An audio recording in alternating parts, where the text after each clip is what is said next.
I'm going to hand over now to Susan Matthews to chair the next session. Susan writes on the histories of sex, gender, and gender identity, and she campaigns for better care for children and young people with gender dysphoria. I hand over to you, Susan. Okay, so we've got a very exciting panel with 3 speakers now, and I'm often asked why I think things move faster in the UK. And I think one very plausible explanation is the strength in the UK of a particular kind of feminism, and that's second wave feminism with its understanding of the relationship of sex and gender. And in my opinion, I don't think you can really understand what's happening without that. I think a key figure in this movement has been Selina Todd, a star speaker at Women's Place UK events. And Selina is Professor of Modern History at Oxford University, and her research focuses on working class women. Her talk today is going to be called Ideology and Academia. What I'd like to talk about today is what David asked me to talk about, is the role of ideology within academia and sort of how we came to where we are now. Where we are at the moment is that we are in a state where there's a great deal of fear of raising questions about transgender ideology within university life. And I'm speaking specifically about the UK, where I've worked in elite universities for the last 20 years now. But I'm also speaking with reference to what colleagues and comrades in North America and in Western Europe have told me about, and what I've experienced on visiting fellowships there too. So there are particular fears around raising questions about women as a sex, identifying them as such and studying them as such, which obviously covers a very diverse array of subjects right across the disciplines, from the sciences to the humanities, including my own discipline, which is modern history. And the fears stem from very concrete activities by trans activists who are based in universities, both as students and staff, and who also operate very vocally on social media, which universities are very attentive to at the moment. And these are the threats which, in the case of many of us, have come to reality to deplatform us because of our views, and to condemn us for transphobia. Institutional policies often strengthen the hand of these activists, with transphobia being defined incredibly broadly by anybody who believes that they have witnessed it, not even simply experienced it. So, for example, the University of Essex Equality Policies states in its glossary that cis refers to someone whose gender identity is the same as the sex they were assigned at birth. So there's absolutely to be no questioning of the transgender way of looking at the world, which is obviously really difficult for those of us whose job it is to question just about everything. And as you can probably imagine, and you may be aware from your own institutions, because I know what I'm saying is not simply relevant to higher education, that kind of terminology then leads into very broad-based ideas about what transphobia could be.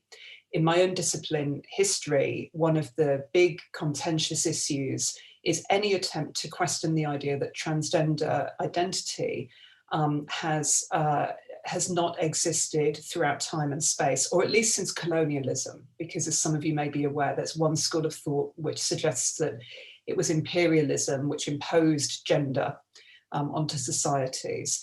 But the idea that we might, as we are today, discussing transgender identity and the ideology that arises around that as something fairly recent, is itself seen as very transphobic. And so many academics feel that they have to be very silent on that matter. What I want to talk about specifically are the attacks on women, and why I think that this is very much linked to an attack on feminism. So many female academics are targeted, and I'd like to express my appreciation and gratitude to my colleague Michael Biggs, who spoke earlier, who's talked to me about this, and who's very clear that although he's certainly faced significant attacks on himself and his research, he's said to me that, you know, so far as he can see, we're based in the same institution, but I seem to attract more flack. And I think across UK and North American academia, that tends to be true. And I think that this speaks to a degree of misogyny and sexism in the way that trans activists come at this issue, but also the way that transgender ideology, which I think is shared both by trans activists and by many academics, is basically an attack on the tenets of second wave feminism. It's doing a lot else besides, and we've heard so much in the previous presentations that I absolutely agree with completely. But I think that one of the things that we have to bear in mind is that this is very much an attack on both the tenets of second wave feminism, and what we're also seeing is the consequence of a backlash against some of the gains that second wave feminists made. And what I want to do now is to talk a little bit about what second wave feminism looked like in North America and Western Europe in the 70s and 80s, why those attacks came about, and what they have meant for women within academia. I don't think that this is niche. I suspect that most of you don't, because I think you're very interested in ideas. But what I would say is that, as we've heard from some of the previous speakers, academic thought has played a very large part, influential role, in the way in which practitioners, politicians and the media have come to think about and talk about transgender ideology. It's also the case that we are teachers as much as we are researchers. And of course, many of the people, most of the people who we teach are young and often are coming to university with the kind of traditional liberal idea of the university as a space in which they will explore a range of selves, a range of potential adult lifestyles and identities that they might work through in their time with us. So we're dealing with a very particular kind of age cohort as well. So the kind of feminism that I'm interested in talking about here is socialist and radical feminism. And there were great differences between those two schools of thought, but they shared some commonalities that I think are most important for us here. So one is the idea that women experience sex-based oppression and exploitation, albeit that women's experience is not homogenous, that race and class, as well as many other variables, mean that women are not all alike. One of the great gains of second wave feminism was absolutely to say that women should have lots of choices and that lots of different aspects of their varied experiences should be appreciated by the state and by society. The aim of feminists was not liberal equality, as it was and remains for liberal feminists in a man's world, in the kind of capitalist society that we currently inhabit, but liberation from both capitalism and patriarchy. And although feminists differed among themselves about how they might define patriarchy and whether they saw capitalism or patriarchy as more important, that idea of liberation, of creating a very new society, was really important. And central to that, and this often became an immediate pragmatic task for feminists in their work in activism, was the idea of theorizing gender as a socially, economically, politically, and indeed culturally constructed set of norms and behaviors that were imposed on women and confined both men and women in deeply unhelpful ways. And trying to overcome those and challenge those was absolutely central to the feminist project. And I'd really like us to keep in mind the idea of liberation, because there's something there that's very hopeful, that's very imaginative, and that I think speaks to what some young people today want to get out of trans activism. Some of the very important gains feminists made, these are just the ones that are most relevant to the story that I'm telling here. The equality legislation that came about in many of the countries that I'm discussing here, including the ruling out of sex discrimination in the workplace, impartial though it was, did recognise sex discrimination as a fact. Many feminists found work in education, both in higher education, tertiary education, and indeed in mainstream schooling. And what that meant was that for my generation, I'm 45, almost 46, going to state schools in the UK in the 1980s meant having pretty anti-sexist curricula delivered in some cases by quite explicitly feminist teachers. In universities, particularly in further education colleges and polytechnics, which were, for those of you who are not UK based, were more marginal to the university project. They were institutions that were set up for mass higher education in the 1960s and 1970s, and as such often centres of innovation and excellence. Women's studies programmes and departments were set up in those. And crucially, towards the late 1980s, what we began to see was a flourishing of lesbian history and lesbian research and studies. And what much of that research and theorizing came to articulate was an understanding of lesbians as having a very different kind of experience to gay men, that while some of the oppression was shared, one strand of this kind of argument went that lesbian identity was very strongly related to the kind of strong female friendships that many women have enjoyed throughout history, and that arose from a shared experience of oppression, some other shared sex-based experiences, whether menstruation or motherhood, and also was often wrapped up with challenging, overcoming, or seeking to create a life that to some extent marginalized that experience of oppression and sought to lead a more creative life. So that was a very exciting development. And then more generally, I think we need to honor the way in which feminists really had an impact on the wider culture and made it possible that there were anti-sexist, in some cases quite explicitly feminist, challenges within mainstream culture to the kind of sexism that we all experienced growing up. And, you know, I put Judy Blume down because for women of my generation, and indeed some men, her writing as an American writer for children who very unproblematically discussed sex, relationships, and really gave the message that a degree of equality and mutual respect should be the foundation of any kind of sexual interaction, was really crucial and is something that I think is sadly lacking today. I just wanted to touch on feminist ideas about identity and experience, because I know that that's a debate which has come up earlier, not least this morning. So the way in which feminists thought about women as a collective and how we might theorize liberation did rely very much on experience. But this concept of experience was very different to what's now called lived experience, which is very often used by younger left-wing activists and also within transgender ideology. Lived experience is about your personal experience. Experience, as used back then by many socialists as well as feminists, was about a collective. It wasn't about saying we are all the same, but it was about saying, let's identify those elements of our everyday life that we all experience as a group, that often therefore will be about oppression, will be about power relations, will be about how we might overcome those collectively. Ultimately, it's about action. And let's think about those as the basis for a political project. So experience isn't saying it's everything you do, but it is saying there are certain elements of your everyday life that might be significant to that wider political project.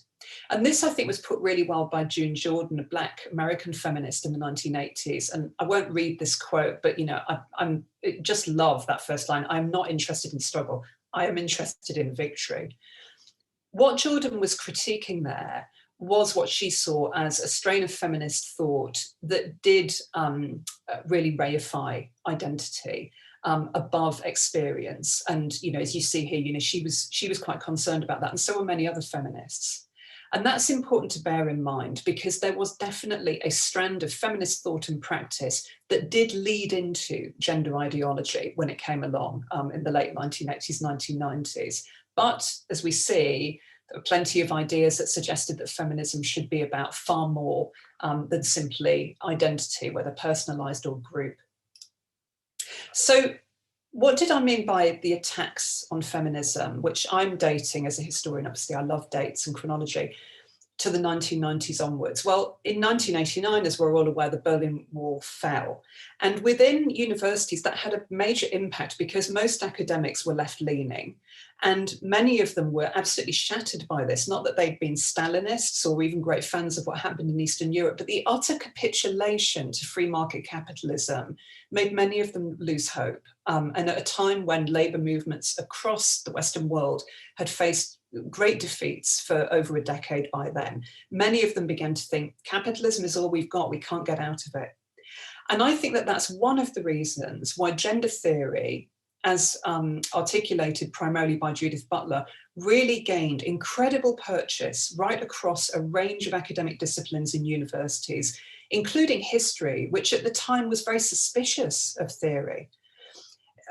we can say all kinds of things about Judith Butler's theory and about postmodern thought, right? And so what I'm focusing on here are the ideas. What I'm interested in are the ideas as they were communicated to students and as they have continued to be communicated to those generations of students who have gone on to be the teachers, the civil servants, the medical practitioners, the journalists, who are now all grappling with what is happening with the rise in the number of young people who want to take on a transgender identity. So the kinds of things which were taught across the disciplines were the emphasis on language as constituting identity and also constituting oppression. We can't know about experience, that's part of a materiality which is, a lost historical project. Language is all. A neglect, therefore, of social and political context and of wider power relations. So we get this idea of everything being quite flat, really. It's all about the language that you use rather than wider kinds of power relations that aren't simply linguistic or discursive.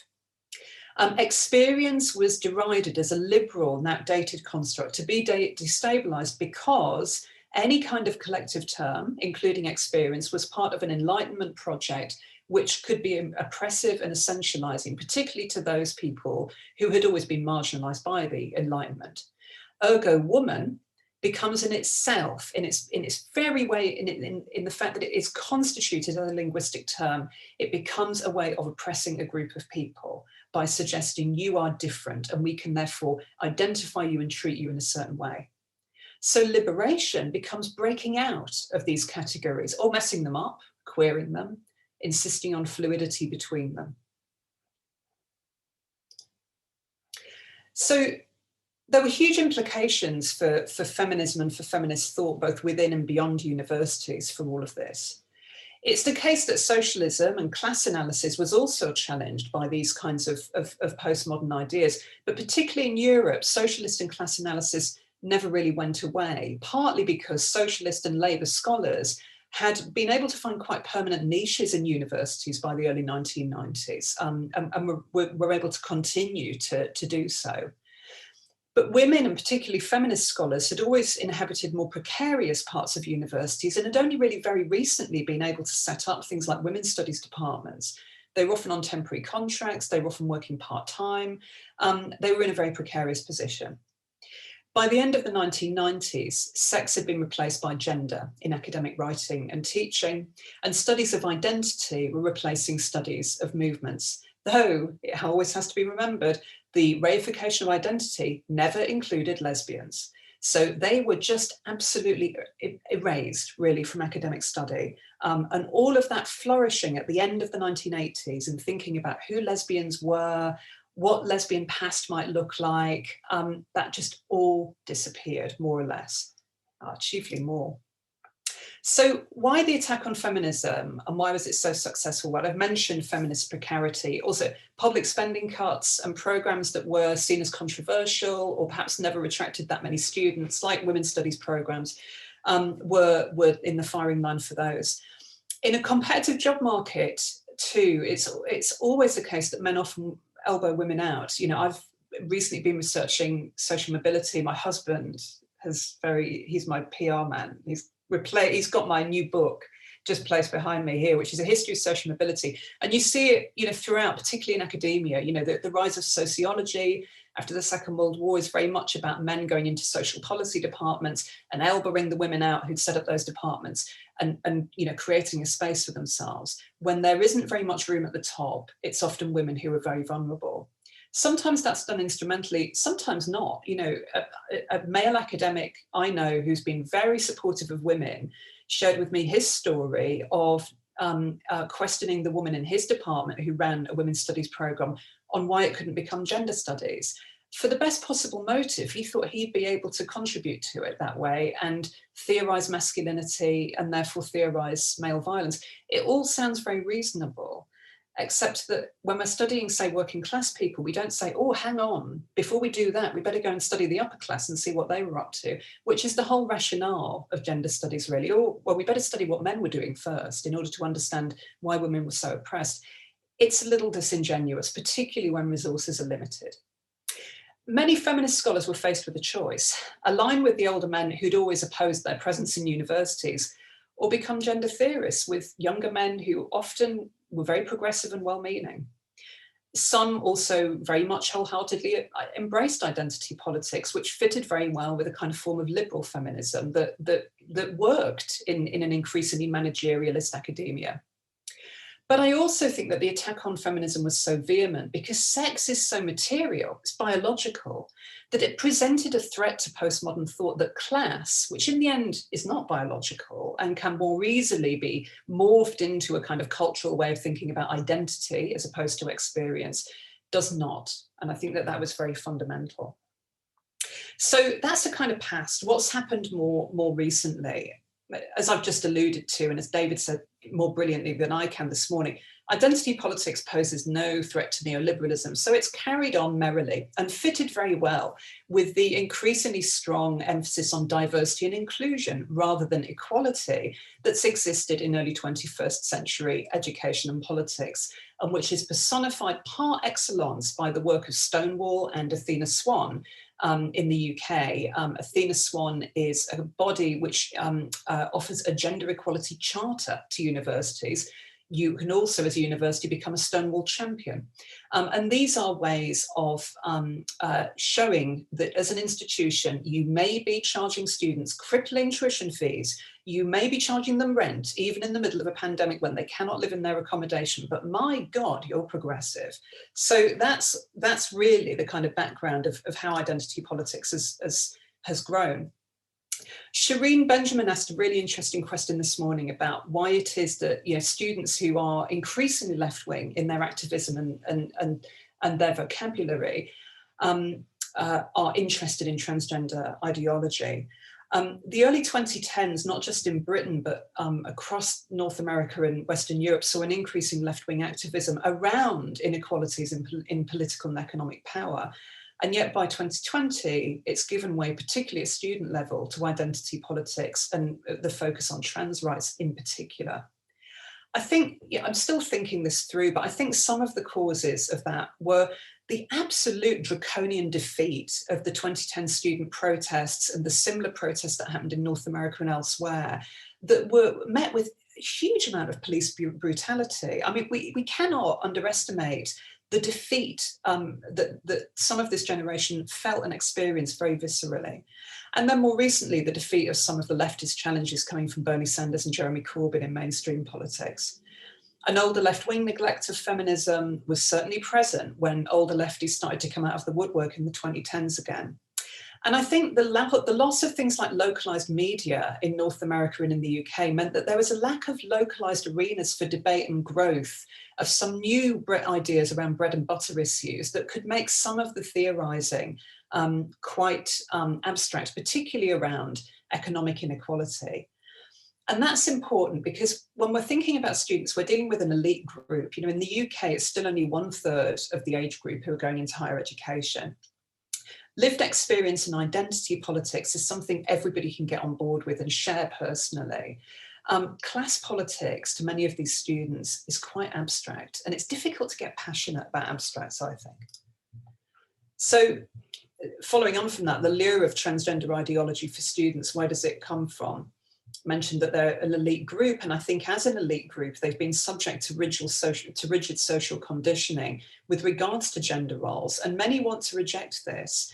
What I'm about to say here, I think, plays out more generally for this younger generation, but I'm talking just specifically about students. So, wonderful book that I've got a lot out of by Walker Dean et al., Growing Up Girl, looked at the way that the tight labour market and the increasing emphasis on examination performance in schooling in the 1990s and 2000s has reinforced macho competition and ultra femininity, this huge emphasis on perfectionism, particularly for young girls. More generally, in an era when context means nothing, personality and positive thinking have just been imbibed by so many of this generation as the things that determine your fate. They're constantly told it by politicians and by teachers. And in my wider histories of social mobility and of class, I've really found that those who were born from the 1980s onwards blame themselves absolutely for any kind of perceived failure. And yet, as we heard in the last session, God, adolescence is all about making mistakes, you know, but boy, for this group, it's really tough. You know, if you don't get great grades at 16 or 18, my God, your life's over. That's what they're told. And then in this climate, and in a climate when actually the left, when I speak as someone who's very involved in the Corbyn project, perhaps didn't do enough to create an imaginative vision of how a more egalitarian world might look, you can pour your imagination and creativity into the project of selfhood without really conflicting with authority. I think victim status has become a really important way, certainly in universities, to escape the demands of perfectionism, because it's only really by getting a disability statement or claiming mitigating circumstances that you can really step off the treadmill of constant exams, constantly being judged. And again, we heard in the last session, you know, this emphasis on empathy rather than analytical thought is definitely there. And for girls in particular, be nice, you know, you should be being inclusive and bringing people in, you know, not suggesting that you need rights that might conflict with those of your male peers. And for lesbians, of course, as we've heard, it's a way of being acceptable. The attractions of transgender ideology for academics, I've pointed to most of these, and all I'd say is, you know, we now have 2 generations of progressive scholars who are now very invested in this. But also just, you know, a couple of points down here, you know, the fact that we've got a situation now where academics are constantly assessed, they're in a very insecure labour market. Postmodern thought really emphasises text-based analysis. You don't have to do fieldwork necessarily. So this stuff can be really, really important. Similarly, if you don't have to have debates, you don't have to do a lot of time-consuming thinking, which is hard when you've got to publish a certain amount every year or every few years. It enables, it also enables both caregivers, and academics like to fulfill that role, I think, in many cases, and predators in ways that we are yet to acknowledge as a profession. So what have universities' responses been? The student as consumer is king. And in particular, what I've seen is the latter of these as being really important. The idea for many students of the degree as a product rather than a process. So rather than learning something, you should really just be coming to university, not necessarily to be taught what you already know, but certainly, you know, you don't expect to have your identity challenged. Students, as I said, universities, as I said, have a vested interest in being bound by charters and codes that uphold transgender ideology. Some managers believe in it, but many, they just really dislike bad publicity, which has been my experience. So what's to be done? Well, I'd say first off, find your people, and they're probably not always in academia. Speaking up brings some grief, but it also brings connection. And big shout out to Women's Place UK, which I think is just an amazing amount at using some of the methods and theories of second wave feminism to foster debate. And they've got a fantastic website that you can look at your leisure. Debates and developing our arguments at events like today. Never give up. What I've found, and I know other colleagues have found, is that press coverage and letters to universities, remember they hate bad publicity, have a huge influence. They're particularly liable to fall for arguments around freedom of speech and debate. There's a lot of work going on in the trade union, and we're holding an increasing number of events where sex and women's rights are discussed. And I've found that many students are open to these ideas. Ultimately, though, I think change will come from outside, not from within universities, partly because these ideas work for neoliberalism. But beyond COVID, I mean, really, you know, a kind of consumer culture, which is all about personal identity, it doesn't offer much to the big questions that we as societies and universities are going to be grappling with. And as a historian, I'd say feminism had a huge impact on social and political thought and teaching before. And let's face it, the 1980s were not the most conducive political era for that kind of thing, but they did it anyway. We can do it again. Thank you. So our next speaker is Vaishnavi Sundar. She is a writer, a filmmaker, and a women's rights activist based from Chennai, South India. Her wonderful 2018 film, But What Was She Wearing?, is India's only investigative documentary on workplace sexual harassment. Vaishnavi was cancelled from the screening of this film due to her, in inverted commas, transphobic views. And during lockdown, she made a 4-part documentary series on the rise of gender identity ideology around the world and its adverse effects on women and girls from developing countries.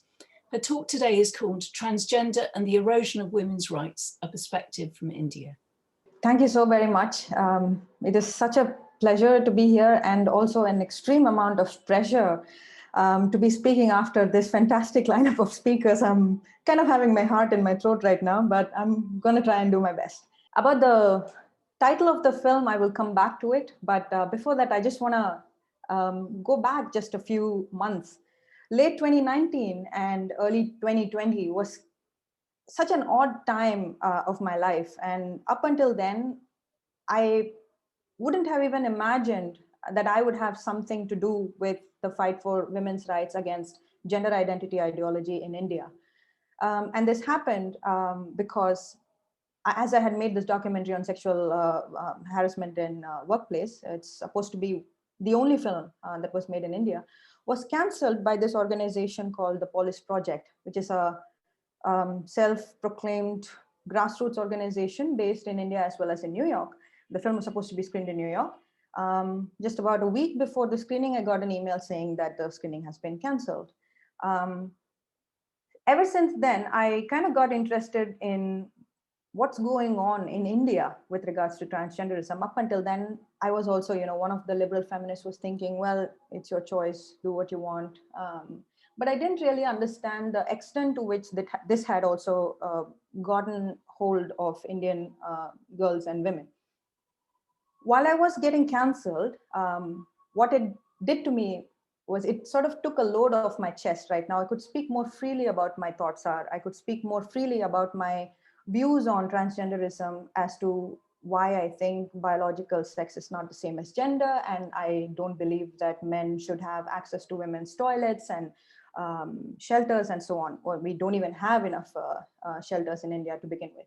So when I dug deeper, I kind of came across a bunch of groups, social media groups, that was actually talking about, getting estrogen, getting testosterone and things like that. That sort of triggered something in my mind, and I was thinking maybe I should pursue it as a research, and wasn't really planning on making a film about that. And slowly I got interested in what's happening in the US and UK.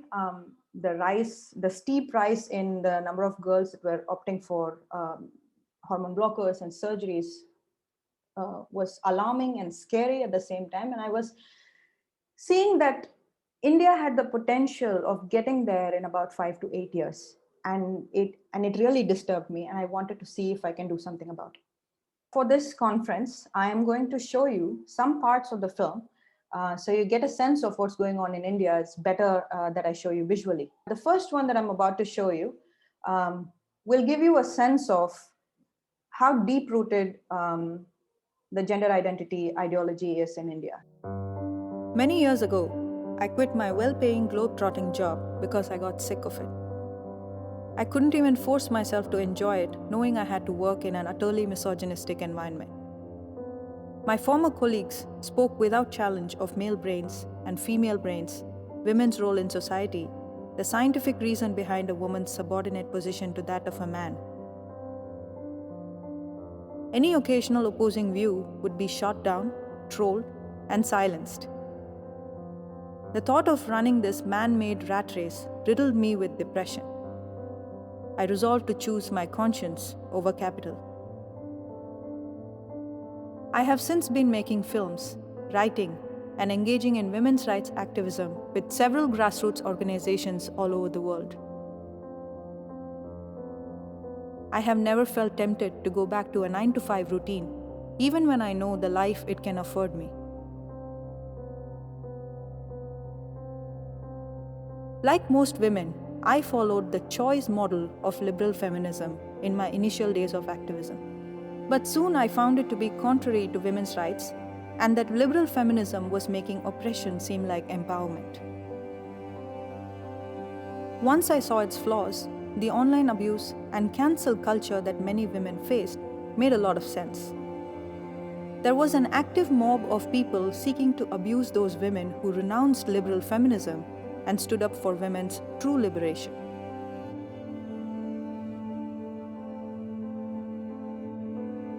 A film I made was supposed to be screened in New York City, but I received a rather cold email from the organizer, Polis Project, that it was cancelled. Their reason? my transphobic tweets about trans-identified males in women's shelters, prisons, bathrooms, and women's sports. Someone dug up tweets from more than a year prior and brought it to the organizers' attention. As a result, the Polis Project thought it was only fair to shelve a screening of India's only film on sexual violence that affects women, especially from the marginalized communities. Having grown up in a small town, I have watched many women from my family and others endure profound violence throughout their entire lives. When I quit my job, I strived to spend most of my life working with marginalized women. But I was simply not the right flavor of woke for the postmodern queer theory espousing daisies of Manhattan. Feminists like me have suffered a loss of livelihood, have been heckled, cancelled, and deplatformed because liberal feminist organizations would much rather derail important feminist work and shamelessly center men in everything they do. While the effects of that cancellation linger on, it is comforting to know that there are others who, like me, have vowed to keep speaking up, no matter what the consequences. Just as a ballpark figure, India sees about 88 rape cases a day, and the conviction rate is below 30%. And overall, more than 400,000 cases of crime against women during the past year, and it has seen a steep rise of about 7% from 2018 to now. This is at a time during COVID when the whole world was struggling with how women were caught in abusive marriages and unable to escape it. We also have a situation where marital rape is still not considered illegal. We also have an extreme rise in the number of dowry deaths. We also have female infanticide. We have honor killings for interfaith or intercaste marriages. There is also a special mention to the whole plague that is the caste system, which is still prevalent in 2021 in India. And there is a very high number of child sex trafficking in India. And of course, as always, there is also an increasing number of people glorifying sex work as work. And we all know the plight of women that are struggling, being caught up in prostitution, either by choice or being trafficked by somebody, etc. With regards to the law, we follow the adversarial model. So women often find themselves to be very far removed from the whole criminal justice system itself, because it's as soon as a woman, if she even dares to go and file a case against her perpetrator, she is immediately away from the whole process, because it becomes a case of the perpetrator versus the state. So she doesn't have a lot of contribution in how the case goes. This being the case, we also are a very huge country with an exceeding amount of languages and dialects and cultures and so on. So we often end up having no two different words for gender and sex. There are very few languages that can actually have two words that mean gender and sex, like as two distinct things, but in most cases, it's often conflated as one. India is also one of the signatory of the CEDAW, and we all know that when CEDAW defines discrimination against women, they mean that any distinction, exclusion, or restriction made on the basis of sex and not gender. A quick note on the laws of homosexuality in India. Section 377 of the Indian Penal Code was introduced in 1861 during the British rule. And that was modeled on the Buggery Act of 1533. This basically makes sexual activities against the order of nature illegal. On 6th September 2018 seems like yesterday, the Supreme Court of India ruled that application of Section 377 to consensual homosexual sex between adults was unconstitutional. Fast forward to 2021 right now, LGBT people are still fighting for gay marriages. It is still not legal in India. And that sort of brings me to the very center of how transgenderism has the potential to erase women's rights in India. Now, we are a very regressive, conservative country, obviously, and homosexuality, even though Section 377 has been deemed unconstitutional, people are still very conservative. Families are still very probably not even aware of what it means to be in a relationship with somebody that you're attracted to or who's of the same sex. That being the case, what happens in rural parts of India is that a lot of lesbian women kill themselves because they do not understand what's going on with them. And if they dare to stand up against their parents or their panchayat or the whole world, they will either be hung in front of the village to sort of make an example out of them so that other girls wouldn't follow what they did, or they would be forced into a heterosexual marriage in a way of converting their homosexuality into heterosexuality. This happens even today. Now, there were a bunch of films that were made on the topic, and it was not given a censor certificate in India because it was considered to be provocative in nature, because it contained information that two women could potentially fall in love. The censor didn't care about what is it that the filmmaker was trying to say, who was a lesbian herself. Well, queer, sorry. But this is the reality right now. This being the case, what has happened is a lot of people are now suddenly attracted or lured by the whole concept of transgenderism in a way that when two people fall in love with each other who happen to be of the same sex, find this to be an easy route to be with somebody they love. So there is a significant number of people who are looking at it as a blessing in disguise, if you will, and go through the whole procedure of cross-sex hormones for life and the procedures of double mastectomy, phalloplasty, all of that, the whole deal. Now, I did not think India would have gone this far in with regards to the surgeries and other things, but then I was so wrong. And from the time I have been working on this project, I have been so sleep deprived thinking about how severe the situation is really. There are activists, surgeons, clinicians who, post videos of themselves online. They do talk about the ill effects of it, of course, but the Transgender Protection Act 2019 was passed in 2019. And that basically has made it possible for every state-run government hospital to perform sex reassignment surgery for free. Which means, let's just say if I'm a lesbian woman, and if I know that my family wouldn't be supportive of my decision, of my lifestyle, or anything like that, I could basically walk up to a state-run government hospital, get this namesake letter from a therapist, and a lot of people are willing to give that letter. And she can come back a man. And therefore, she can be in relationship with this woman she has always been in love with. There is a particular case of a 29-year-old Central Industrial Security Force soldier, and the newspapers glorified it. It says, for love, this soldier had undergone very painful procedures and have to now undergo lifelong treatments and popping pills and so on. But she said, this particular soldier, she said, had same-sex marriage been allowed in India, I would not have undergone sex change.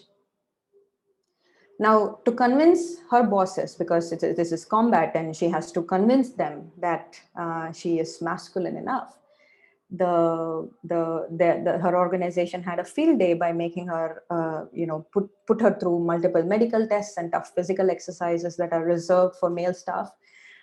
She had to raise funds because she wasn't making enough, and it cost her more than 10 lakhs. I'm not exactly sure how much it would be in pounds, but 10 lakhs is a lot of money for a soldier who's probably just doing a very menial job. So then finally, she managed to get the sex reassignment surgery, and this was supposed to be a hallmark case and a hallmark judgment, because it now sets the precedent for every lesbian woman who can now opt to be a man, because now she's won this case.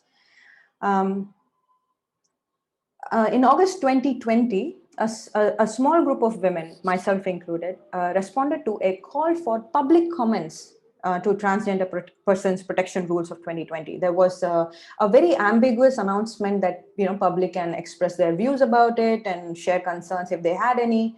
A bunch of us had written a letter clearly explaining how the conflation of sex and gender is very problematic, and how if this goes on, it would affect women's rights and children's rights in India. We didn't hear back from them at all. What it also did is it brought together a few people who are gender critical, so that's a good thing right now. But it is still extremely difficult to get through to people in India because of the language barrier. Fast forward to January 20, just a few days ago. A trans-identified male contested and won a woman-only reserved seat by identifying as female.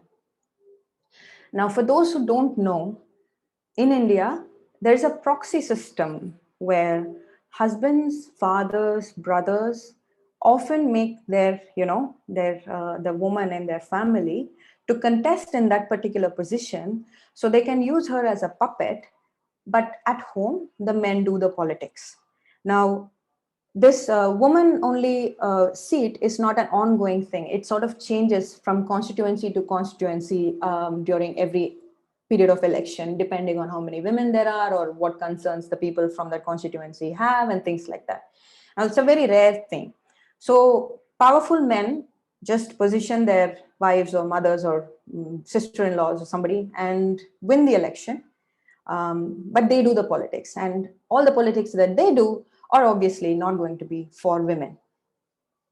Now, we are still fighting this right now, where we don't even have actual women who have political aspirations could actually contest in the constituency that has a women-only reserved seat. They can't even contest there because these men do some backdoor lobbying and have their family, somebody. Poor woman would probably be uneducated, and she doesn't understand the P of politics, let alone want to understand what her rights are. She's basically a puppet. We're still fighting this. We're still debating about how this is not right, even though it's like an open thing. You can't challenge it because the women are just basically parroting what the male members of their family are saying. In comes this man, goes by the name Anjali Patil, claims to have felt like a woman from a very young age, and has contested in this women-only reserved seat and won by 174 votes. Now the newspapers are glorifying it, saying it's the most amazing thing, it's progressive, and yada, yada. Now, I have obviously no problem that this alleged Anjali Patil has won the election, but my concern is that he stood in a women's reserved position and won it.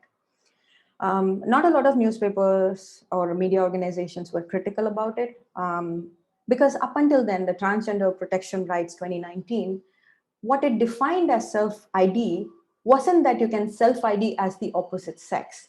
It was that you can self-identify as a transgender person.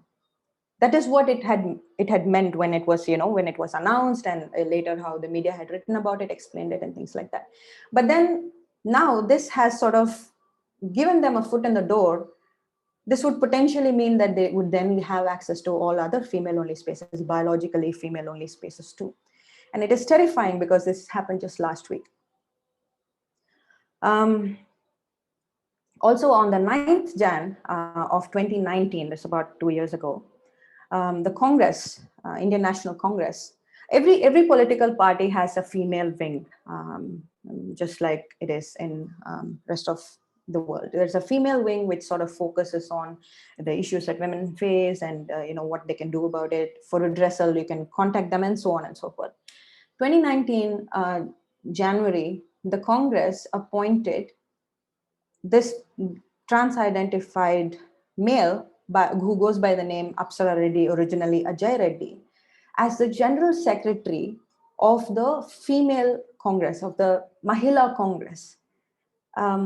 What the Congress has done for women empowerment or women's rights is something that's left to speculate, but the fact that this person was recruited, not just in the Indian National Congress, but in the Women's Congress as the General Secretary, is baffling.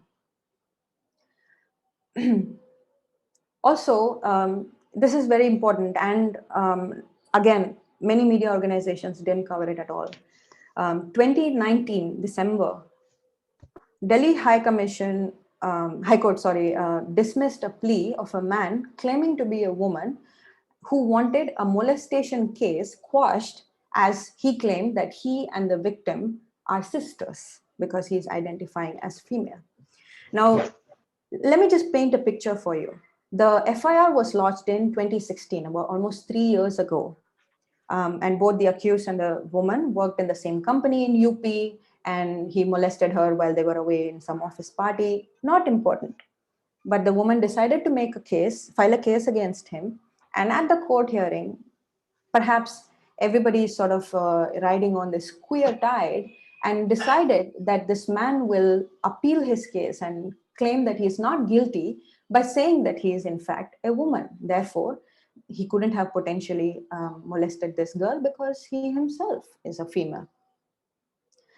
I also want to bring to your attention this whole concept of hijra, the eunuchs that have sort of been there in India for a very, very long time, which the whole, the LGBTQ, A, B, C, D, X, Y, Z groups have appropriated and exploited it to a point that, it's become a joke right now. A lot of hijras, modern day hijras, are actually homosexual transsexuals. Some of them are probably not even homosexuals, but are trafficked and castrated, chemically castrated, so that they can be used for older gay men's sexual pleasure. Now, there is a All India Hijra Kalyan Sabha, which is basically like a redressal organization for the Hijra community. A spokesperson from there says that most eunuchs in the country are not transvestites or hermaphrodites at all. They are actually castrated men. Now, this one particular person says, young and addicted boys are abducted and then introduced to homosexuality by the agents of eunuchs, gurus. They go by this whole system of, guru and a disciple, where, you're subordinate to the guru and you're supposed to make money and give guru your whatever you make every day. And that's the way you can be part of this system, this hijra system. Gurus, castration are forced on them, and ironically, very few people gather the courage to retaliate. A victim of forced castration says how he was abducted, made an addict of brown sugar and hashish, and then pushed into homosexuality. This way, the eunuch gurus have made huge sums. The guru chela system ensures that the men have to prostitute themselves and offer a sum to the guru, who they sometimes call their mother. This guru is also trans-identified males who dress like women. This is how they live out the rest of their lives sometimes. Now, the problem is these are adult men. What they do with their life is probably their business and their business only. But how it erodes women's rights is that these men rely on prostitution for survival. And by engaging in this trade, they normalize prostitution. Now, India is also extremely, sex work is work when it comes to, talk about criminalizing, talk about Nordic model, none of that works. I've written extensively about how both the models won't work for India at all, and how after COVID too, that prostitution, must remain, red light areas must remain shut, but to no avail. They normalize prostitution, and a lot of people that are trafficked into prostitution end up bearing the brunt. And who are they? They are young girls and women. Now, I should note that in India, it is illegal for a prostituted woman's children to live their life from the money she has made prostituting herself. Which means, on many occasions, if a girl child is born to a prostitute, 9 out of 10 times, she ends up being pushed into the trade too. So what is transgenderism, the hijra system has done? It has normalized prostitution, therefore making it impossible for these young girls, for no fault of theirs, because of chance of birth, they are now pushed into prostitution for the rest of their lives. And some of them I've heard, based on some photojournalism pictures by some of the most remarkable photographers who are obviously liberal, who are glorifying it, end up living their life in this one room and perhaps died there. They have never seen the world outside. There is also this case that came out on Jan 15, 2021, just couple of weeks ago too. A 13-year-old was forced to undergo sex change surgery, raped multiple times, and 2 people were held.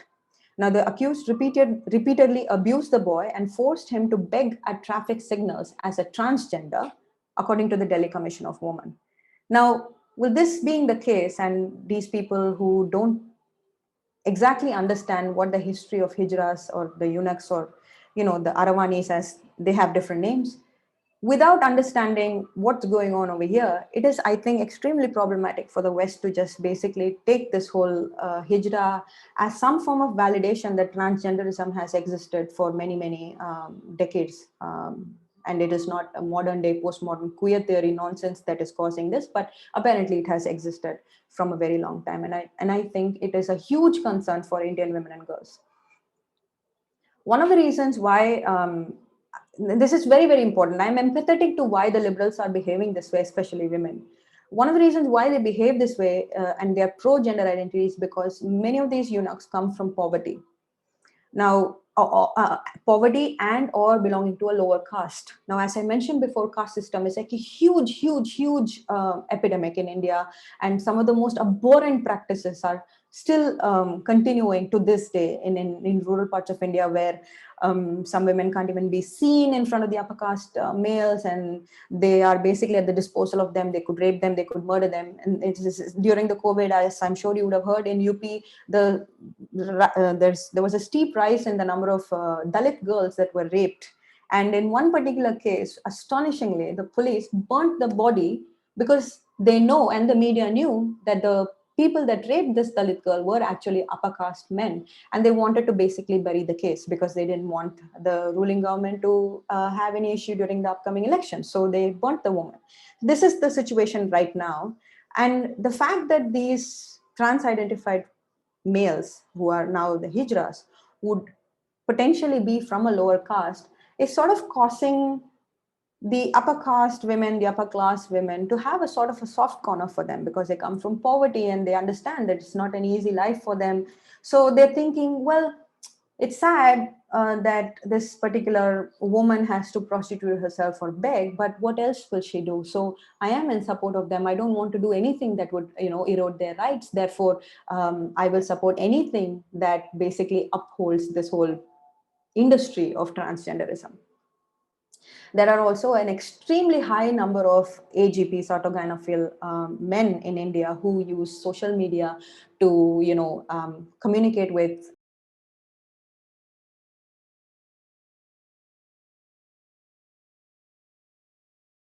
young girls on Instagram, saying that they look beautiful and make them send pictures of themselves and say that they are also queer. Therefore, they understand what the suffering of this young girl is, who is perhaps just going through puberty and confused and has access to social media. I would like to show you another quick video. With that, perhaps I can end my presentation. As a woman, an adult human female, I understand rather painfully that my experiences are not unique or isolated. Because to this day, I have yet to come across a woman with no history of sexual abuse of some form in her life. The situation in India, much like other developing countries, is a lot worse than it seems. Queer theory and gender identity mobs have infiltrated schools, social media, online stores, and the minds of gullible young girls. In the past decade, many young women, some of whom were underage, managed to acquire the services of a private surgeon that could perform a double mastectomy and hysterectomy on perfectly normal bodies. And these surgeries are ridiculously expensive. Sharing their personal accounts on YouTube, they painted a picture of paradise, wooing others to follow their footsteps. There are thousands of members in support groups for trans-identified females, where mastectomy is the most discussed topic. Indian social media is also filled with endocrinologists and activist surgeons offering competitive prices and packages for the entire process. Hormones, tests, surgeries, the works. One of them even claims that transition is a great way to be free from menstrual pain forever, while underplaying the life-threatening consequences of these irreversible procedures. The Indian government recently made sex reassignment surgery free of cost in government hospitals in every state. This came shortly after the trans bill was passed with a complete mix-up of the word sex and gender. On January 5, 2021, the Bombay High Court allowed a trans-identified man to contest village panchayat polls in women's category, saying that such persons have the right to self-perceived gender identity. I shudder to think if such provisions will soon be applicable for access to female toilets and other safe spaces for women. During the COVID lockdown, a popular mainstream media glorified a trans-identified female for distributing rations to other trans-identified females. The goodie bag had rice, pulses, vegetables, and an injection of testosterone, and was distributed to more than 250 people in just one city. There has been no scrutiny over procurement of hormones in such high quantities. Instead, this person was hailed a hero. This is at a time when women still can't get a morning after pill without a doctor's prescription, even when a prescription is not required by law. A developing country riddled with abject poverty, illiteracy, despicable healthcare, and a fascist government makes for a dangerous society for women. Add to this the evils of caste system, religious extremism, and racial prejudices. It feels absurd and defeatist to even summon the courage to stand against it.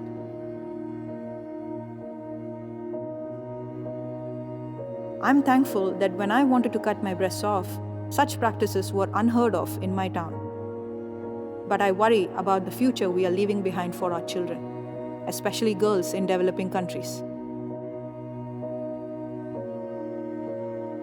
We have this one life, and we must have the opportunity to live it the way we want. But this industry of hate that gaslights girls into turning against themselves infuriates me.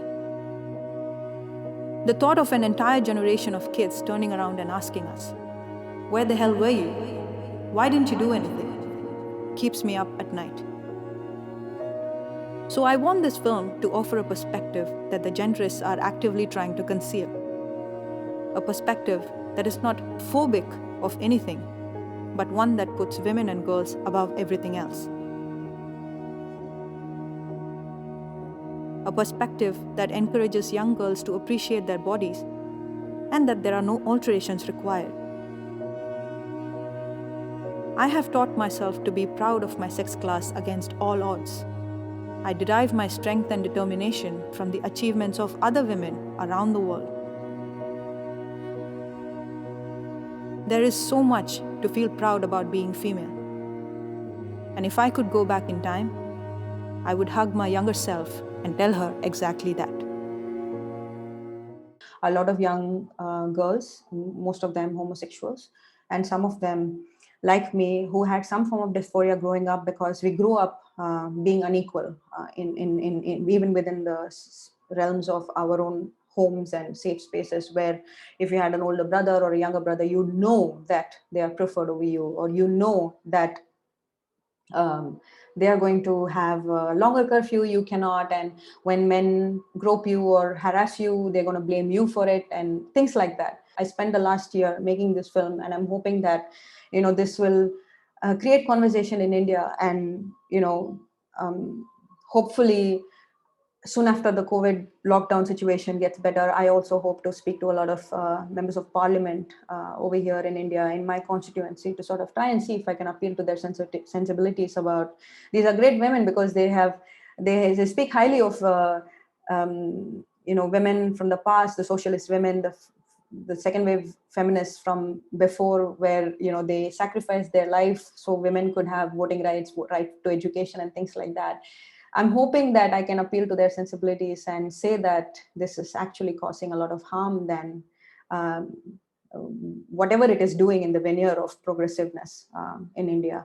I also want to just say that whatever opinion we have about a country like India or Pakistan or Bangladesh, I'll come to the name of the film, Bangladesh, the trouble is you don't know what's going on here, because even we don't know what's going on here. I'm sitting in the south of India in Chennai, and I wouldn't have an idea if there is a girl in Sikkim or Manipur who is undergoing some form of distress, going through some form of dysphoria, or needing help or support and things like that. So sometimes it's extremely unfair that, you know, these very rich, very perhaps white academic universities that are espousing gender identity ideology. By the way, Judith Butler is a big hit in liberal arts colleges over here in academia. So that being the case, I just want to just make a disclaimer here that whatever you do, whatever you think you know about India is not even scratching the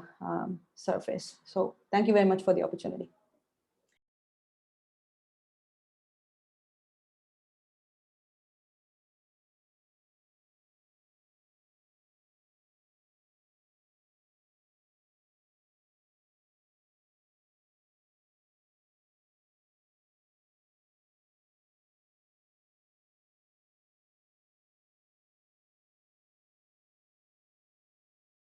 My contribution's got two parts. First, I'm going to look at how this gender identity question played out in the anti-capitalist movement in the UK. And the second part is a look at gender identity using a materialist view of oppression by examining the slogan, trans women are women. I think we really need to drill down into that slogan. And the point that I'll be making is that if you take a Marxist feminist perspective, there is no materialist case for changing the definition of woman from one of sex to one of gender. I want to make clear that when I refer to the trans ideology, I'm referring to a group of people who are driving a very specific ideology, and not to trans people per se, many of whom are just trying to live their life and make the kind of compromises that we all make with the hypergendered world we live in. And I also want to say that this whole presentation and really everything I do on this issue is really a group effort, that it's been amazing being around a lot of incredible feminists in the last few years. My political background can be loosely termed autonomous Marxism or libertarian communism, with strong influences and overlaps from anarchism and anarcho-syndicalism. To situate that in the UK a bit, we were, so to the left of the Labour Party, revolutionaries, involved in organising protests against the G8 and other summits in the 2000s as part of that anti-capitalist movement. Variously part of organizations, global organizations like the People's Global Action Network. Of course, not everybody fits into all these categories, but this is just to kind of situate it. Closer to home, we would have were involved in things like running squatted social centres, partly as a hub for political activity, but also focusing on the question of social reproduction and trying to practice new forms of that. I'll come back and explain that a bit in a minute. Also running self-organized workers groups. Now, the autonomous bit of autonomous Marxism refers to autonomous from the political party structure. So we were against the idea of a hierarchical party where we would get an ideology wholesale. We placed a lot of emphasis on horizontal organizing and on consensus decision-making. And in terms of our theory and critique, we really emphasized the critique. We emphasized how we would make and remake our theory as history changed, and also as our practice changed. We would reflect on our practice, and that would feed back into our theory. And this is one of the real sort of breaks with the trans ideology, that we were where I don't see that kind of questioning. So we took a materialist method of inequality and oppression. So looking at structural inequality and structural forces, for example, economic inequality, and saw oppression as a material relation. And this lands you in quite a different place from the identity politics. And David Pilgrim, that was absolutely fascinating talk earlier, another real highlight. But similar to his point, I think the oppression, ID politics gives you this idea of an individual being imbued with a characteristic which places you in a set position of either privilege or oppression, which gives you this kind of pecking order, or if you flip that on its head, the oppression Olympics. And that was different from the perspective that we'd always taken. In terms of the private sphere, again, everything was up for debate. So we questioned the idea of monogamy, of the nuclear family. We questioned the idea of the family as the site of social reproduction. And we tried to play that out. So we tried to, we placed a lot of emphasis on our shared houses, on weaving our interpersonal relationships with our political activity, and also with our need for reproduction in terms of wage work within capitalism. For example, shared cooking, shared childcare, but really ideologically trying to sort of break out and question what those norms were, using a feminist analysis. So I hope you can see from that we were very part of the queer movement. The whole sort of queer ideas were very much woven into that before this trans debate intensified. So as the trans debate intensified about, say, 5 years ago or so, I, myself, with some of my other comrades, instinctively questioned the born in the wrong body narrative. Hold on, I'm just going to read it. Susan, I've still got you on the speaker view. Don't know why that. Anyway, never mind. So I questioned the born in the wrong body narrative. And as ever, I turned to my comrades to discuss this. And I was very surprised when the reaction by a lot of people was no debate. This is really not in our culture. Some people contacted me privately and said, I totally agree with you, but I'm afraid I can't say that publicly. And other people really had this view that I must not mention these things in the political sphere, in our political spaces. The idea being that if you even question the idea of sex and gender, or for example, the implications of the proposed reforms to the Gender Recognition Act, that somehow by othering trans people, you are responsible for the deaths of trans people by either suicide or murder. And I just find that such an extraordinary leap. We saw that recently in the letter to Kathleen Stock as well, this leap. And it seems to me that, even saying these questions seems to act like some kind of witch's incantation, that by saying it out loud, you'll immediately be hurting trans people. And I find that quite baffling, actually. Various incidents happened which really brought home to me how polarized and actually how aggressive this had already become. And I'm going to briefly go through 3 of them before moving on to the second part. The first one was the 2017 London Anarchist Book Fair. Helen Steele, a very well-known and well-respected long-time comrade, was subject to a moment of mob mentality where she was verbally abused and physically threatened because she defended the right of 2 other women to hand out gender-critical leaflets. The trans activist then went on to threaten to picket and to disrupt any future book fairs that did not thoroughly vet all literature and speakers for wrongthink on this issue. Now, this had really not happened before. The London Anarchist Book Fair had been going since 1981 and had hundreds of speakers, of stalls, of leaflets, of discussion, and had tolerated and was proud of quite a broad set of ideas. So just a couple of examples. We might have had Jewish or Christian or Quaker stalls, even though most people would have thought that religion was the opium of the masses. In terms of something like violence as a tactic, which you might think would be controversial, would have class war next to a peace stall. And that was all, vigorous debate, sure, but it was tolerated. And actually this we haven't managed to get over this. And tragically, the London Anarchist Book Fair, which was a huge annual event, has not taken place since that incident. The second example, I'm just going to share my screen at this point.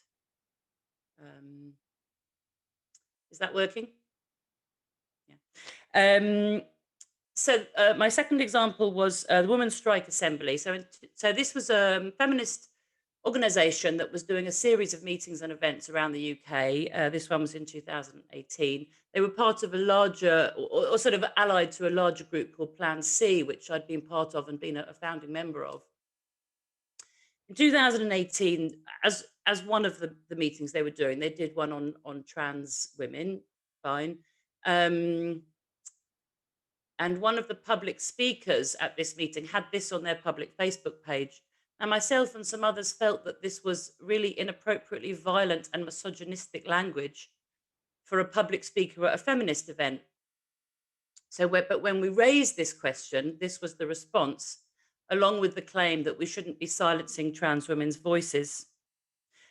Another feminist group from the same milieu, Feminist Fight Back, were implicated. Some members of Feminist Fight Back were instrumental in deplatforming Selina Todd from the Oxford International Women's Festival in 2020. Again, these are feminist groups who are claiming to be left-wing Marxist feminists. My third example is the UCU. This is the University College Union, which is the union for academic staff in UK universities. In 2000, due to the no platforming of feminist academics, a lot of which Selina was referring to, some feminist academics stood for the UCU on a platform of free speech. Some of my erstwhile comrades then wrote a statement against that, of which this is a quote. In the coming years, we're likely to see more attempts to engineer and amplify controversies that will sow confusion and insecurity on campuses. Talks defended in the name of free speech and academic freedom by neo-fascists and transphobes will suit that agenda very well. Our safeguarding of the dignity and self-determination of trans, etc., colleagues and students should be central to our mission as university workers and as trade unionists. The bits I'd just like to point out. So first of all, free speech and academic freedom in quotation marks, whereas I think they're good things. The use of the word transphobes is used to refer to feminist female academics who want to discuss issues such as the legal implications on women's rights for the gender reforms of the Gender Recognition Act, which was going through government consultation, the difference between sex and gender, the overlaps of sex stereotypes and gender identity, all really quite reasonable things. And the use of this word transphobe is a slur, really. Putting them together, this neo-fascists and transphobes, is just a cheap, dirty trick. And this use of the word safeguarding, I just wanted to point out, because I think it's part of this reversals thing, because obviously some of the things that those feminist academics might have wanted to talk about was the issue of protection from sex-based violence. So this is left-wing elected union officials using their platform to shut down female feminist academic voices. Of course, we tried to talk to our comrades in all these situations. We tried to reach out, no debate, blocked on social media. If you try and bring this up, you're a transphobe. I'm not on the, side of transphobes, etc. Now, if you follow this, other people have made this point. Selina made it, that it's women that this is happening to. A man can make the same point and not the same thing happens. And the kind of memes and words and things that are there's threats of violence, often sexual violence, not necessarily directly from my ex-comrades, but very much tolerated and shared in those same spheres. And I think one can't help but come to the conclusion that there's really a misogynistic element to this. And some of the non-trans male comrades who I've been working with for decades just get they seem to enjoy being able to really bash these women verbally, not physically, but and still call themselves feminists. Sorry. The damage done to my movement has been a tragedy. These are people that I've worked with, that I've lived with, that I've discussed with, that I've wreaked havoc all over Europe with. And now some of us who they've known for decades are somehow worthy of a punch or worse. The trans activists have broke bonds formed of struggle and common social reproduction. They've managed to do what even the spy cops didn't in terms of spreading mistrust and paranoia in my movement. Within the left wing of the mainstream press, you get the version you get is this, oh, why can't cis feminists and trans feminists just come together to fight the patriarchy? Why are you making such a fuss, as if somehow we're just being difficult about this? Well, this brings me on to the second part of my presentation, which is why I think that it's important. So, are trans women women? Nobody's discussing whether trans women exist. They do. No one's discussing whether trans women should have rights. They clearly should, and in fact legally do, although I've no doubt that there is also prejudice and oppression. No one's even claiming should they be treated as women, but the claim seems to be that gender identity should supersede and override the current category of sex as the very definition of woman. To the extent that if a trans woman has a penis, that is actually a female penis. I was on a discussion thread on social media about Freddie McConnell, who is a trans man who gave birth recently. And the claim was being made that that baby had no biological mother, that because the person that gave birth to that baby identifies as a man, there was no biological mother in this case. Well, this obviously has deep social, legal, and political implications, not least for the various equalities laws in the UK. It seems to me self-evident that because the only prerequisite for being a trans woman is being a man, no woman can ever become a trans woman, that they're a subset of man, not a subset of woman. The claim seems to me to be that the definition of woman changes from the sexed body to something like a gendered soul, and I think that was also discussed earlier by Lisa very well. But yes, it can't be the brain, because the brain cells have the sex-coded DNA as in every other cell in our body. And I think even the trans activists would not go along with the idea that it's sex stereotypes alone, which leaves you with this idea of something, this deeply held sense of gender identity, which can only be understood as something like a soul. So masculine and feminine, rather than being ideas to be criticized and critiqued, become definitional of what is man and what is woman. The idea, or even the ideal of woman, supersedes the lived reality of female people. And we have to understand that that idea, this abstract idea of woman that they're appealing to, is one born of the current social context of patriarchal capitalism. There can be no other place that this abstract idea of woman comes from other than the patriarchal capitalist social context we're in. I wonder if the trans ideologues really hold their theory to be coherent, in the sense I wonder if they really believe that Pippa Bunce, pictured here, is literally a woman half of the time. I wonder if they think that these two New York Democrat candidates are upholding the one woman, one man rules fought for by the suffragists in the 1920s. Sorry about the swear words, but the quote below is the response of the person in the red dress to criticism on social media. So TERF's obviously trans exclusionary radical feminist, SWERF is sex worker exclusionary radical feminist, and True Scum refers to transsexuals who acknowledge their natal sex. This is what I think gender is. I think gender is a form for the social forces that keep female people in a subordinate position to male people in order to extract their reproductive, emotional, and sexual labor. I don't think that women are oppressed because of their gender. I think rather gender is the means by which that oppression operates. What I mean is that constantly being told that you should be pretty, kind, gentle, caring, nurturing is the means by which that reproductive and emotional labor is extracted and then sold back to us as natural. And somehow that idea of being subservient and weak and things naturalizes the sexual, emotional, and reproductive exploitation. Of course, men are also trapped in that man box. So when I use the term gender critical, this is the gender that I'm critical of. So why does it matter? Well, I've got 3 reasons why it matters. 1, I want women to be able to look and be however they like. I'd like to get to a point where we don't even need words like tomboy or butch anymore, because playing football, being interested in maths, in engineering, doing DIY are just normal variations of what girls and women do. I want to get to a point where lesbianism is just a normal variation of female sexuality.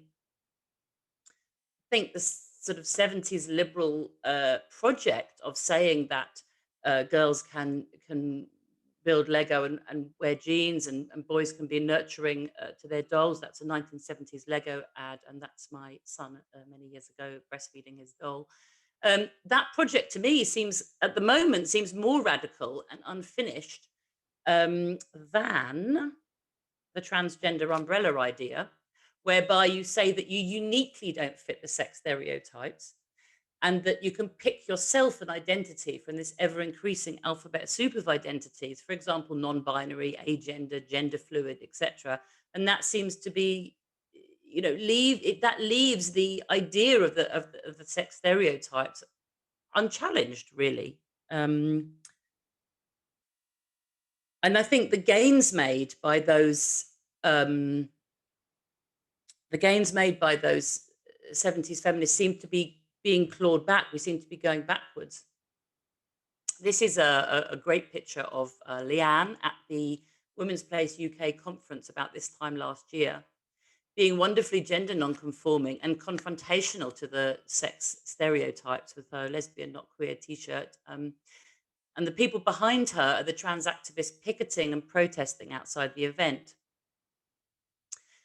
Relating it to young people, for me, I think that for a gender dysphoric teenage girl, Leanne seems to be a much better role model than the people behind her. I don't think that you can tackle the complexities of gender dysphoria that was mentioned in the previous panel simply by shouting trans girls are girls and trans boys are boys very loudly. To me, it seems clear that it's unkind to repeat the myth that humans can change sex when they can't. They can only ever become transgender with the problems that brings. It's unkind to confirm the disgust in natal sex or disgust in genitals, to say to a child that doesn't like their body, yeah, you probably were born in the wrong body. Yeah, your body is a bit wrong. I can't see why that's the kind version, this be kind thing. It seems clear that medical and surgical treatment for gender dysphoria should be the last resort, not the first thing you try.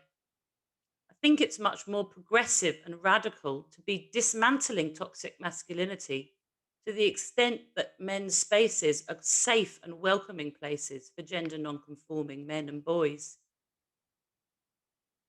I want to dismantle hyperfemininity so we're not bombarded with these sexualized images everywhere from the billboard to the internet, which must surely be contributing in part to the rise in gender dysphoria.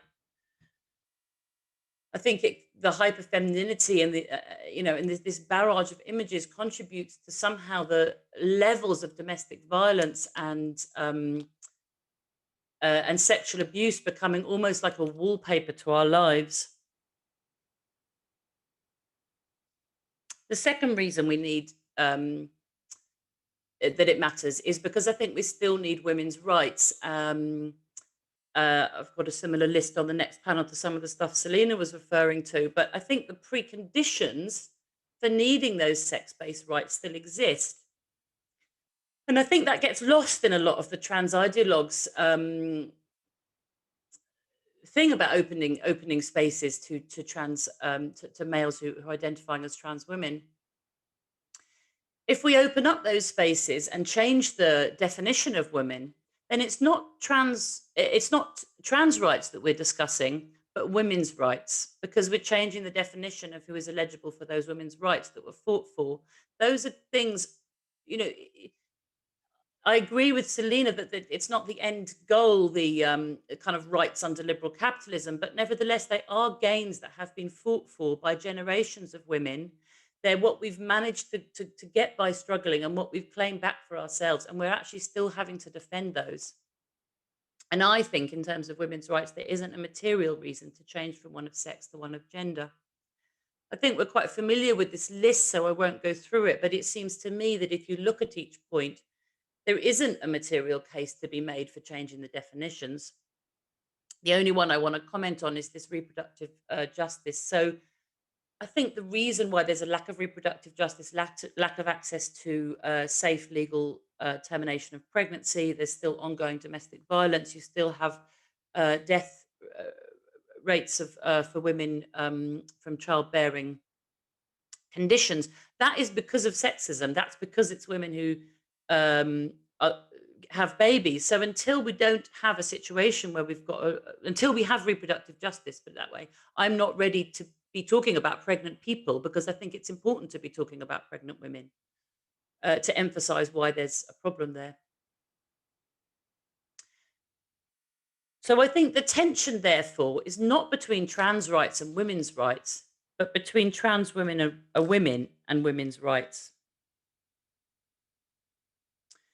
The third reason why it matters is because actually we need language in order to be able to name and fight oppression.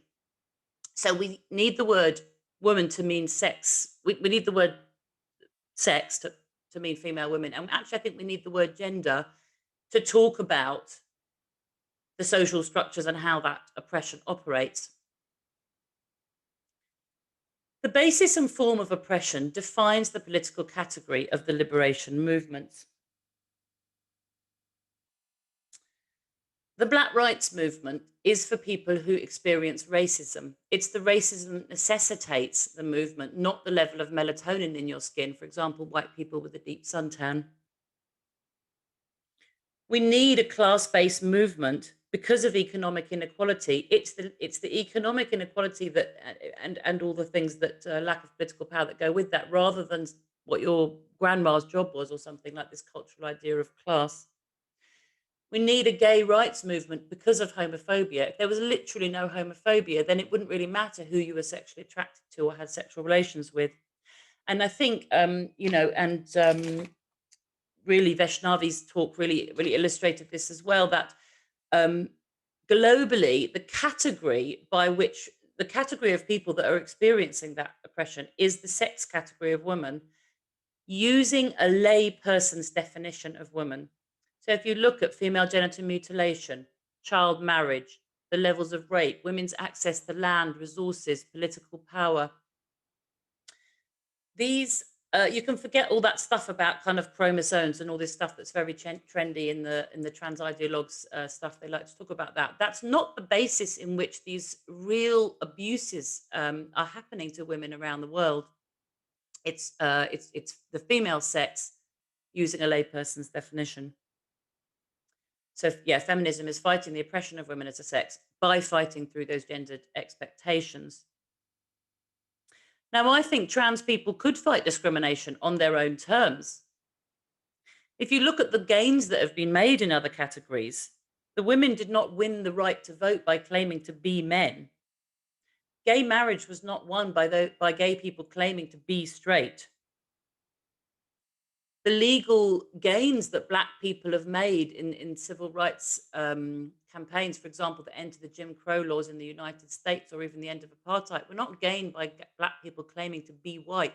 So I think those, trans rights can be won on their own terms, either by a struggle method, for example, picketing outside a workplace where someone's been unfairly dismissed, self-organization, organizing spaces, football team, mixed sex, queer football teams, whatever, or using the legal framework, because the Equalities Act does have that protected characteristic of gender reassignment, so they can also use those legal channels, and that's all possible without claiming that trans women are women.